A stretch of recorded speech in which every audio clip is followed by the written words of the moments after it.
चांद की चोरी एक मजाकिया कहानी। रात का वक्त था।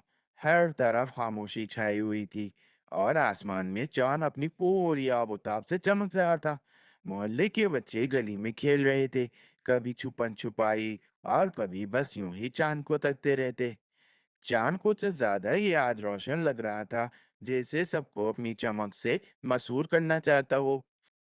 अचानक गुड्डू, जो मोहल्ले का सबसे शरारती और जहीन बच्चा था, जोर से चीखा।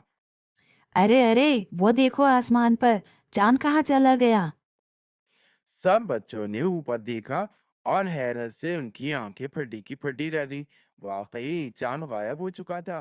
पहले तो सबको लगा कि शायद आंखों का धोखा है, लेकिन जब 5 बार आंखें मलने के बाद भी उन्हें चांद नजर न आया, तो सनसनी फैल गई। गुड्डू ने भागकर पूरे मोहल्ले में ऐलान किया। अरे अरे, गांव वालों सुनो, चांद चोरी हो गया है। ये खबर सुनते ही मोहल्ले में हंगामा मच गया। कोई कह रहा था कि जिन्नात ने चांद चुरा लिया, और कोई बोल रहा था कि खलाई मखलूक ने अगवा कर लिया। सब अपने अपने अंदाजे लगा रहे थे, और सबसे ज्यादा पुरजोश तो चचा रहमत थे, जो हर मसले में सबसे पहले बोलने के आदी थे। वो फौरन अपनी लाठी जमीन पर मारते हुए बोले। मैंने कहा था ना, आजकल चोरियां बहुत बढ़ गई हैं। अब तो चांद भी महफूज नहीं।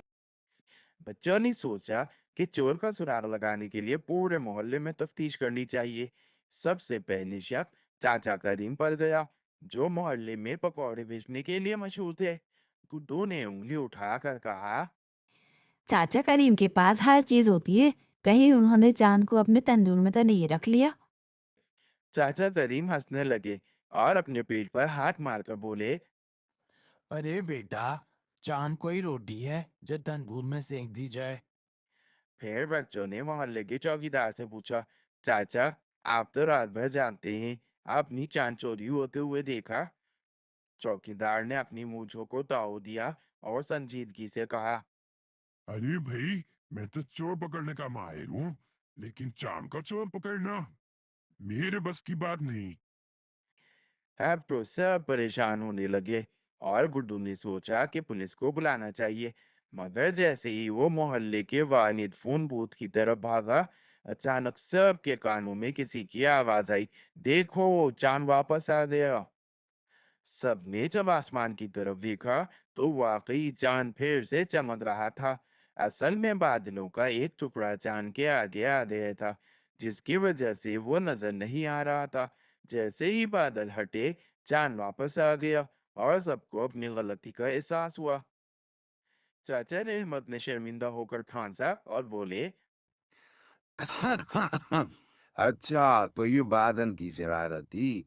हम तो ख्वामखा पुलिस को बुलाने वाले थे। गुड्डू ने कहका लगाया और कहने लगा। हा हा हा हा।